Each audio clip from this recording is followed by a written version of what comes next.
Process. This is episode 106. Last week we missed it. If you lived in Louisville, Kentucky, or you lived anywhere in the world, you know why we missed last week. And shout out to Brianna Teller and her family, and prayers always with them, and prayers to the community of Louisville as we heal going forward. Well, tonight I have two guests. Both of them have tremendous business savvy, tremendous dreams that they're doing. And I'll introduce them to you. I'll let them introduce themselves. Starting with you, Cal. First of all, good evening. My name is Calvin Davis. I'm president of an organization called Project to Preserve African American Turf History. Kind of our mission is to preserve the history, heritage, and legacy of the black jockey. Go ahead, Cal. Hello, I'm Dewan Ditto. I'm Legacy Wine and Spirits. I am a liquor distributor here in the state of Kentucky. Is that it? That's it. Hit the button quick. All right, so cool. So let's talk about what both of you young brothers are in. This segment is called Young, Gifted, and Black. And after I did it, I realized none of you were young, so now it's just gifted and black. So we're going to just deal with the gifted and black part, right? I lost the young piece. Right, we lost the young thing before. Right. But let's start with you, Dewan. Tell us exactly what you do that is so unique, not just in Louisville, but just nationally, what God's given you to do. Me and my partner, Kelvin Young, Jr., we have became the first black-owned distributors in Kentucky. So with that being said, what we do we are in the middle of a three-tier system.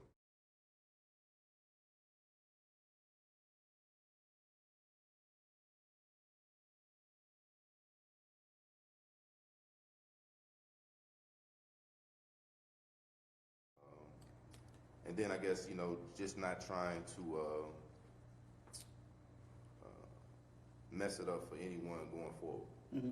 So they say heavy is the crown, right? So being the first, and I think we're the first, and I think what Calvin's doing is the first, but the responsibility of being the first one to the table is really, it is hard, especially for minority businesses, which are normally underfunded in what we do.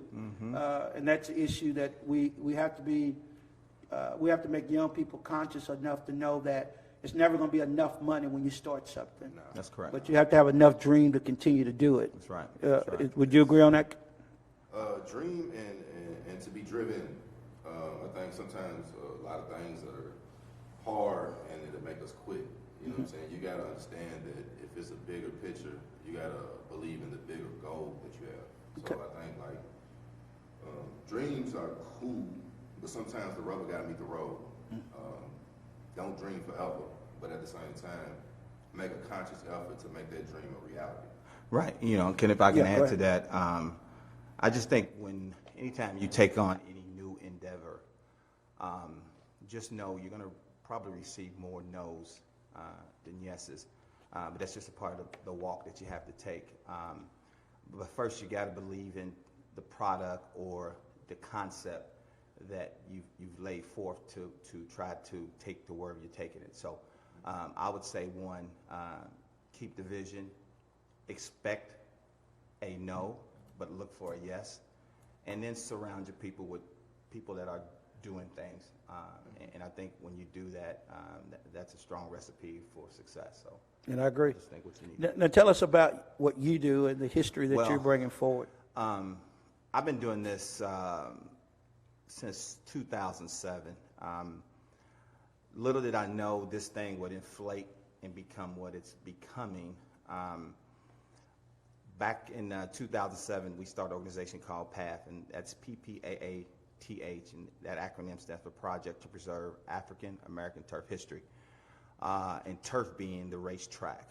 I was educated by a dear friend, Leon Nichols, which is my brother and my business partner. We set out, one, to educate, to really tell the stories of these African American jockeys who are the foundation, or should I say the first, Kentucky Derby winners. And once I was educated on the history of these jockeys, I could not believe that I had this iconic sport in my backyard that colored people actually won. So that in itself blew me away. And two, no one was talking about it. No one knew a thing about it. So at the time, I was working for Yum Brands. I was a general manager for a local store here. And I knew Yum Brands was a title sponsor at the time, kind of when I was taking that walk of trying to play that entrepreneur at the same time. But I knew they were the title sponsor, so I had a meeting in their corporate office that day. They had this mural that ran around the building, and it only went back so far. And I realized the history that I was messing with was played the role, or should I say the beginning. And I realized at that point we had the foundation of the Kentucky Derby. So we started bringing in a team of folks and getting to know some friends of a friend, and we started talking, and message started traveling, and we were able to put the group path together. But most importantly, I met a lady by the name of Audrey Menifee. Audrey was out of Atlanta. We had just went down to Atlanta. We did the Arts Fest. We had a few items that we showed. The Black Chamber of Commerce gave us an opportunity to speak on the history, and really intrigued, because as most people know, there's no racing in Georgia. But doing that, Audrey, we met with Audrey. I realized Audrey painted, and we kind of introduced the history to her. And just make a long story short, Audrey started creating these amazing pieces that went along with the stories we were telling. So not only did we have the stories, but we had a visual. And if I can, Mr. Lamont, I'd like to show one of those pieces. Yeah, let's do that. If I can. But this is one of the pieces that we call the foundation. And when we start talking about one of the first, this is the first time that all the jockeys have been put together in one setting. If you notice at the bottom, she's got them all marked here. If you look at Isaac Murphy, George Lewis, Oliver Lewis, Jimmy Winkfield. I mean, just a whole slew of the jockeys. And this is kind of the first, again, like I said, the first time that all the jockeys have been put together in one setting. See, what I like about it is that the museum is Roots 101. It's the beginning. It's the educational journey that we take through the museum. Right. And what I liked when I met you was you're telling the educational story, the true roots of Churchill Dams. That's correct. And along with this ties it. What's so cool about it today is that this ties in our African American history, but it also ties in the Derby Day with the drinking and the bourbon and the whiskey.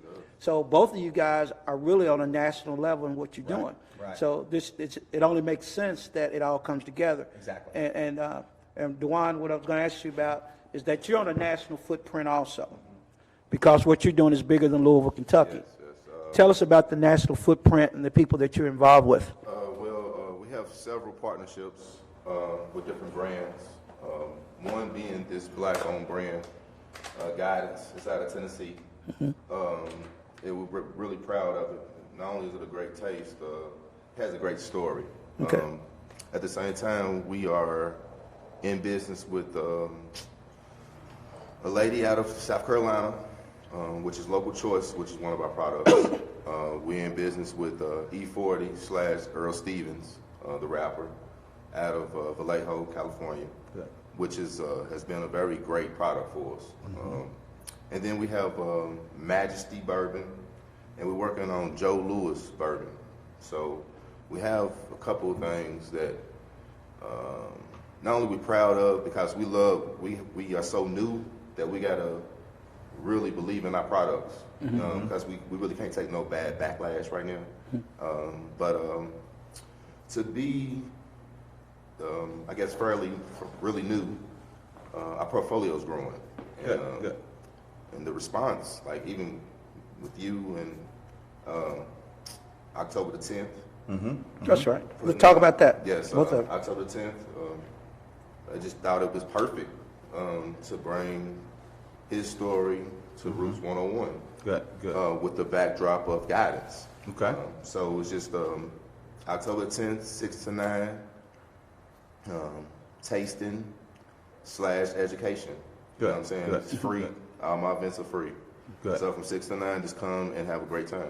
Cool. And learn something. And that's what I love about what we're doing at the museum. We're opening it up to the community where everybody can come, but you never leave here not knowing something that you didn't know coming in here. Feeling proud. And that's something, and then I think, and you guys can tell me, there's something about being in this place. It is. Special. Is that about right? It is. Well, as it says, I mean, as the name, it's the roots. This is a foundation of our people. This is where we all have the kinship. And anytime you around, as we know, your kinfolk, this is where it feels like home. And I can tell you right now, I'm happy to be a part of Roots 101. I'm going to do everything in my power to support Lamont and his endeavors. And like I told Lamont, it takes a community to move the needle. And I think that's what we have to do, especially in the current times that we live in.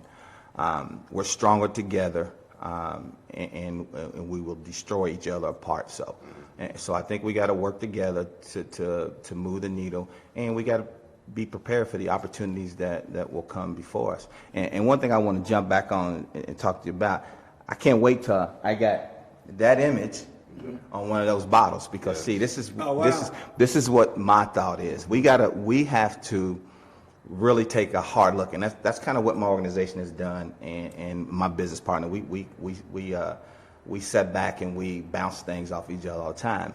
See, these guys are the foundation of the Kentucky Derby. Okay, so when you come to get that Derby experience, when people fly in from all over the world to come here to drive less than 3 miles away to that thing we call the Churchill Downs, we hold the foundation in the palm of our hands, and that's these guys again. Again, the exhibit will be here Saturday. Now, when Mr. Lamont decides to let you guys see it, that's up to him, but the exhibit will be here Saturday morning. It's called the Path Collection, and we're going to bring the whole collection over so that you as a public can have the opportunity to come and view. But like I was saying, we have the foundation of the Kentucky Derby, so we have to understand or kind of build a mindset of how do we tap in to those type of resources, okay? And the way that we tap in, I mean, we again, back to Roots 101, we have a kinship to that sport. How do we tap into that market? To me, it's an open market. And the way we do that by creating products such as a commemorative bottle with the jockeys on the bottle, that's a big seller. That's how you drive some of that traffic to us, those dollars back to us. Churchill Downs being this iconic event in the heart of a black community, where these guys all made their start, where these guys, Oliver Lewis, 1875, first Kentucky Derby winner, first running of the Kentucky Derby, 15 jockeys, 13 were black. First 28 runners of the Kentucky Derby, we won 15 of those. I think the last black jockey that rode in the Derby, I want to say the last black jockey, but it wasn't a black jockey to ride in the Derby. 1901, 1902, Jimmy Wingfield won the Derby, but it was like 79 years that went by before Marlon St. Julian, which rode. So you tell us about 80 years went before we had a black jockey to ride again. And people don't realize, not to cut you off, but jockeys were the Michael Jordan of the time. They were. I'm gonna tell you, Isaac Murphy traveled all over the world. When we talk Isaac Murphy, again, Isaac Murphy. When people say I want to be like Mike, I say I want to be like Isaac. Isaac, 3-time Kentucky Derby winner, inducted in the Jockey Hall of Fame, first jockey to be inducted in the Hall of Fame. When we talk about fashion, when we talk about prestige, when we talk about a guy that was thinking way ahead of his time, because Isaac was the kind of person that says, when I ride, I don't just ride to win, I ride to change the way for my people. And that's how he thought, that's what he believed. Either he was going to a clam bake when it was over, or he was going home. So that was Isaac Murphy. He was a game changer. And to stay historical about Isaac Murphy is that he was a game changer. He was like Jack Johnson, who was the first black heavyweight champ. Jack Johnson traveled places black men didn't go. Isaac Murphy traveled where black men didn't go, Europe and all those places. But he got to the same demise as many black people at that time. That's right. He was wealthy. Wealthy. But before he died, he had no wealth. None. White America stripped everything from him. Exactly. Am I right? That's correct. And the same thing is with Jack Johnson. So even though these brothers navigated a terrible time and succeeded, white America still waited to the end for their demise. And that's the story. Isaac laid in an unmarked grave for 60 years after his death. He was finally found, exhumed, and moved to the Kentucky Horse Park. Now he sits under the Horseman of War. Now, all that we have in Kentucky to show for Isaac Murphy is a headstone. To me, Isaac Murphy should have a statue or something in this city representing the brand of Churchill, because when you say Isaac Murphy, Churchill, that's his brand. Right, exactly. And that's the way I look at it. Go ahead, Dewan. What were you going to say? No, that's just just how they, just it's like all of it. Like it's what was happening then happens now. Well, Yeah. and you see, and when you look at it, that's what I say. When you look at it, what was happening over 100 years ago, we are still living those times today. As you can see, it's the systemic racism, the Jim Crow laws, all that still circulates. But what we have to do as a people, we can't divide. That's where we gotta come together, and we gotta come together and work together. That's where our community needs to take a step back. And I think we're a prime example how that can work. Correct. Right? Correct. That's right. What we're gonna do together. Right. Yes. This is the beginning, and the sad thing is that it became this time to do that. That's It's always been a time to do it. Right. But now you got more people understanding the injustices of Right. what's happening. Right. And then if you think historically, because I always go historical, is that because we came here as enslaved people, individual freedom meant something to people, not collective freedom. And think about that. We were individually thinking about being free before collectively. And so that's something that's been in our brain, and that's something that has continued to hurt us as we come together as businesses, I agree. because we're still interested in our individual freedom. Right. That's why we can never have a perfect black agenda, because we still got the brothers with the psyche that was done in the 1700s. Correct. And we're the only people dealing with that kind of mentality. Right. So the cool thing about what we're doing, and I mean this from the bottom of my heart, is that we are the examples of what a better ancestors can do, becoming better ancestors. And we can sit down and say, okay, Lamont, Calvin, Dewan, what can we do to make this together? right. And when we do this on Main Street, when we met, first thing I said to you is that this is what it really was ordained to be. That's right. A place where everybody come together and move the history forward. It's not about us moving forward, but the history of us That's right. moving It leads. forward. It leads. Yeah, and that's what this is. What your drinks, what you have now, what you're doing with the historical part, what I'm doing with the historical part. But let me tell you something else we're going to break here right now. We're also going to involve young people in the horsing game. We're putting together right now, me and Calvin and correct. Nancy are putting together a program called Sankofa's Stables. That's right. Which young people can ride horses and do the things they need to do, from grooming to health. We're going to put that together. And Louisville ain't never seen nothing like that. Right. And we got the history, we got the horse riding, we got the artwork, we got the history. It's going to be hard in 2020 to say I can't help you or I can't invest in the dream that you're telling. That's correct, and I'm going to speak to that too, Lamont. Again, when and I know a lot of us on a Saturday, when every Saturday, every first Saturday in May, when we're all sitting at home and we're all planning to watch the Kentucky Derby, most people in the community, you ask them, "What are you doing?" First, most people will say, "I'm backyard barbecue." And what I always tell my partner, I said, "Look, man, we got to get out of that backyard barbecue mindset, because understanding this, at one time, we as a people of color, we thrived in the racing community. We were Churchill Downs." Had was a black cloud that was in Churchill Downs, and that was us representing. Every time Isaac Murphy went, we used that term, don your Sunday's best, and you headed to the track. You went to church and then to the track. Is what we did. The ladies put the big hats on, the dresses, and the men put the suits, and they headed to the track. And you would know that we set the fashion statement. America wouldn't tell you that. They think it started with the Vogue magazine. Not at all. Not at all. That's a part of our roots.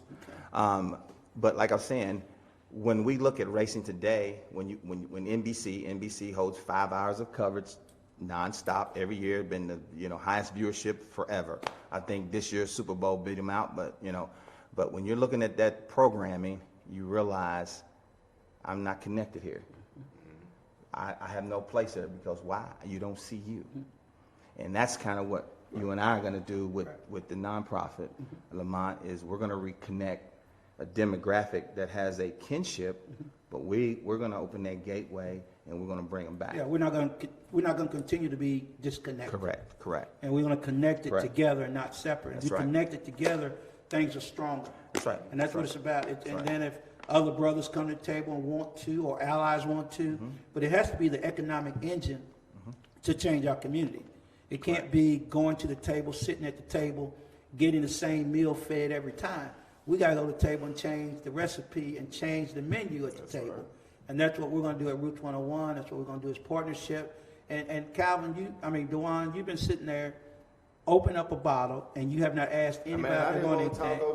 I'm not even a drinker, but I'm not a drinker. Come on, we'll do it's partnership. And tell us what you're drinking. Tell me what you're doing. Tell us. Partnership. This is something I'm very proud of. This is my first black-owned product. It's Guidance Whiskey.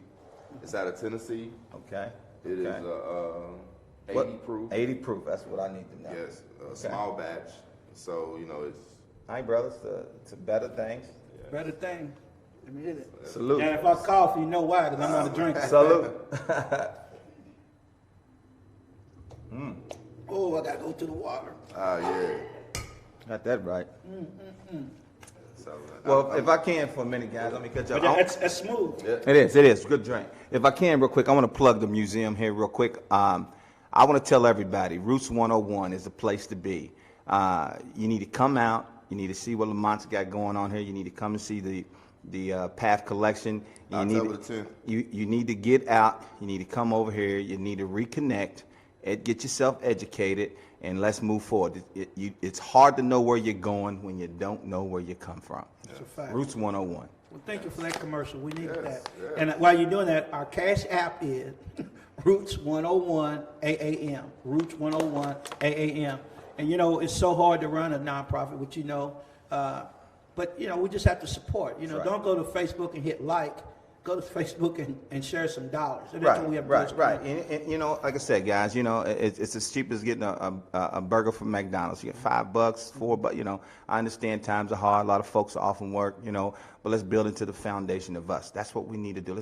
Let's invest in us. Right. And that's what we need to start doing as we move forward. Let's invest in us. But again, like I said, come on down to Roots 101.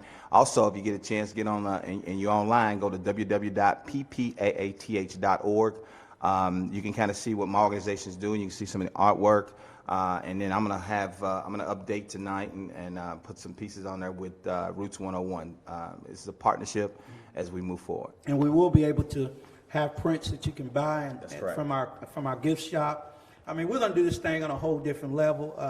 Today, I just met another young lady that's into cinematography. She's an award winner, works with Nike and Adidas. She's going to come aboard so we can start working on our content, because it's about owning content. If America hadn't shown us anything, business is about owning our content. And we're going to work on that. That's right. And like I said, we're going to work on the riding stable, which is going to be unique to Louisville. And we're going to work on the bourbon industry, the whiskey industry, the wine industry. We're going to do everything we can. I love the commemorative bottle. Right, I know you do. Right. Yeah. I bet you Now, do. when y'all do that bottle, just put Roots 101 on the bottle. We good. That's right. Because legacies matter, right? That's what I always say. That's right. And then, like I said, it's a nonprofit. We all understand that. Dewan is a business. But in the same hand, we're all trying to make it work. And we all got obstacles to making it work, right? What would you tell a young business brother that's trying to do not just what you're doing, but just trying to get in business? What would you tell him? Don't give up. That's because it's like I didn't start with this. I've had a record label. I've had a TV show. I got the bag still, brand ambassador group. Don't give up, because you never know where you might land. You know what I'm saying? Sometimes it's not what you start out at. Like I didn't start off with this, you know what I'm saying? But at the same time, I feel like trying to go forward is how I landed here. You know what I'm saying? So just don't give up. You just landed forward. That's forward. If you're not moving, you're not going nowhere. So as long as you keep moving, That's right. you just got to keep it moving. That's right. Keep it moving. That's right. Go ahead. And I guess what I would say add to that is dream. It starts with a dream. That's what Dr. King said. I have a dream. And I think that's where you get the vision of where you want to go. And then I would say, secondly, to surround yourself with positive people. A lot of times you wake up, maybe you just don't feel like making that move today, but you get the right people in your life involved with you who push you when you need that push. So I think that you have to have those positive characters in your life. Yeah, and you hear this a lot, but it's originally, I can't remember the writer that wrote it, but she said all skin folk ain't kin folk. That's correct. Right? If all skin folk ain't kin folk, that tells us everybody can't be on the ride. That's right. Yes, sir. So you have to really be aware as a business who you connect to and who you partner with. That's right. Because if not, I always say fire starters. They're coming, just burn the house down. Kill your dream. And I think that's one of the biggest things I've learned wisdom-wise as business is who you connect to. That's right. The trust in that connection. And I think we don't share that enough with young brothers to let them understand it's about trust, it's about loyalty in what we do. Like I said, I have a lot of respect for you. We started our business. We under 40. We ain't young, but we under 40. But having someone to actually ask questions to, we don't have mentorship. You need that mentorship. And it's like I said with you, you've been from day one. You've always said yes, or how much it costs, or you know what I'm saying. But at the same time, it's just I appreciate that. You know what I'm saying? Because it's like we've dealt with different people, and everybody ain't been warm. You know what I'm saying? So I appreciate that, but I always say is that I'm not trying to be a civic leader. I've gotten that T-shirt a long time ago. Right now, I'm just trying to be a better ancestor. I'm trying to set the table up better than what I found it. And I did find a lot of mentors that helped me guide through, and I think that's my responsibility is grow better ancestors. I'm the ancestors, but you guys being prepared to come before us. There's an African proverb that says that the greatest king plants shade trees, knowing that he may not ever sit under the shade tree. So my job is to plant these trees for brothers like you to sit under. And then the business plan here is a 500-year business plan, not 25, 500 years. That this will continue to survive for who comes behind us. And we're just not in this building, but we're in the next 3 buildings over. That can happen, and that can happen with black people pushing that drive. Because if you don't tell your story or your narrative, we see what America's doing right now. Just yesterday, we heard a president say, and I know I'm a nonprofit, so I have to tap dance a little bit, but we heard a president say that it was more important about keeping history the way it was than telling the history the way it is. And that you just think how profound that someone's going to tell you what history you can tell and make it a law. And just telling your own side of it, like your own opinion of history, not the fact. Not the fact. Because like I said, we're the bulldozers before bulldozers, we were the jackhammers before jackhammers, and we were the engineers before engineering degrees. We were kings and queens that were enslaved in America. That's a story young people need to know. That's a story when they look in the mirror, they know they're descendants of a legacy that was a royalty. And our kids don't get that. Right. A white kid goes to school and he already thinks that he's a Scottish rite or he's part of the European kingship because that's what they've been told. When they did tea parties, they went tea parties thinking they were Queen Elizabeth's descendant. Right. We didn't get that. Our young people didn't get that. Right. And it's important now in 2020, if not anytime sooner, that our kids grew up with that same mentality. So when they look in the mirror, they see the image of royalty. That's self-worth. Yes. Self-worth. Education is powerful. If you knew you was, if I look in the mirror and I see $5 million, I'm gonna look at myself different. If that's how you value in yourself, you know what I'm saying? You're gonna move a lot different. You know what I'm saying? So it's just like you said, just I guess being proud. Like we have nothing to be proud about. Which I've been lucky enough to have great uncles. I have a young mother, but I have great uncles. You know what I'm saying? I had a great uncle, and he let me know about my family owning scrap yards and my family owned a business before this. You know what I'm saying? So it let me look up to something else besides going to work every day. Well, that's just a part of systemic racism. See, the goal was to destroy your foundation so that you grow up as someone with no sense of direction. You understand what I'm saying? So when you know where you come from, it's almost really easy to know where you're going.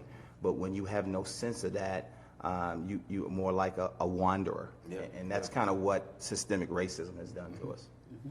And that's why I'm so adamant about the story we're telling, right? Because we're controlling that narrative 365 days a year. But even in that narrative, you have places that don't want that narrative. No. Right. It's so easy to give money to people for tennis shoes, for a football program, but asking corporate America to educate young people to see themselves bigger than what they are, that's a heavy lift. But that's a heavy lift we have to do, because we don't need corporate America. All we need is us, for us to give $1 or $2 collectively, and we can do the same thing. But it's so important to tell our own narrative, and that's something that I always tell everybody. And as we leave, I always ask this question. If I ask you this question, what does becoming a better ancestor mean to you? What would you tell me, DeJuan?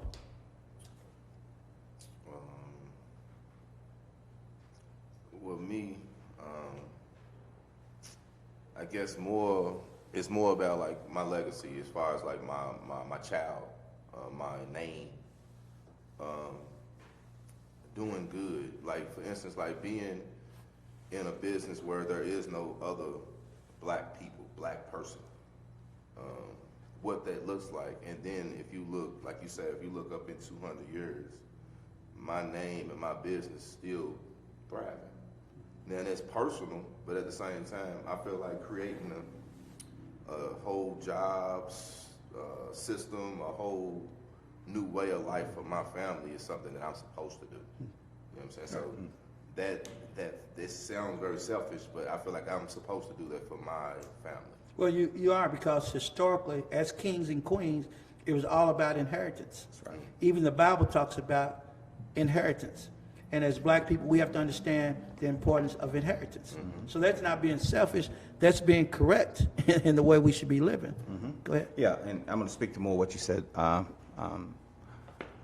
Leaving a legacy, to me, is what's important. And why I say that is that legacy creates that footprint for those who come after you. I think that's kind of some of the missing pieces that we experience today, is we don't know where we come from as a whole. And projecting forward, it's almost like we spend a lot of times wondering or worrying about how do we get on the right track. And I think we got to continue to create those legacies for everybody coming behind us. Yeah, you know, one of our taglines here at the museum is legacies matter. Mm-hmm. Because they do. Who you are, what you are, and what you become is so important to who we are. That's right. And in 2020, I think it's more prevalent now because we have been more educated than we've ever been in any generation. Right. The young people, we've been integrated more than any generation before us. Mm-hmm. There's so many opportunities to take away from the world we live in now. Exactly. But it's being collective and doing what we need to do. It's dealing with each other. Mm-hmm. It's having businesses and thoughts with each other. That's right. And that's what's so beautiful about what we put together tonight. Like I said, I don't know how many viewers we have tonight, but I take this show as probably the most profound show we've had to this point. Good. Because we're dealing with unity, especially brothers. You know, I'm a lover of men. I say that all the time. I'm always talking to young brothers about how their life can be better. That's right. I've always been like that. Always going to be like that. Right. So, but I always tell people that have, especially young black men, don't be afraid to fail. That's right. Don't That's stay right. on the porch. Don't cut the porch light off. You know, there's an old saying, say, leave the porch light off. Yeah. So, leave the porch light on. That's right. Come off that porch. Go do what you got to do. That light will be on when you get home. That's right. But that's what we have to do, and that's what we have to tell young people. I agree. So I appreciate all of you do. I can't wait till we move forward with Same Pad. here. Same here. I can't wait till we move forward with Sankofa riding staple. Right. No, that sounds amazing. I can't wait to move forward with you and what you're doing. And, I just want to say thank you guys. And I want to tell everybody, thank you for visiting or coming with us today. Yes. With Roots 101 Healing Process, episode 106. Thank you, and see you next time. Come see us. Be blessed.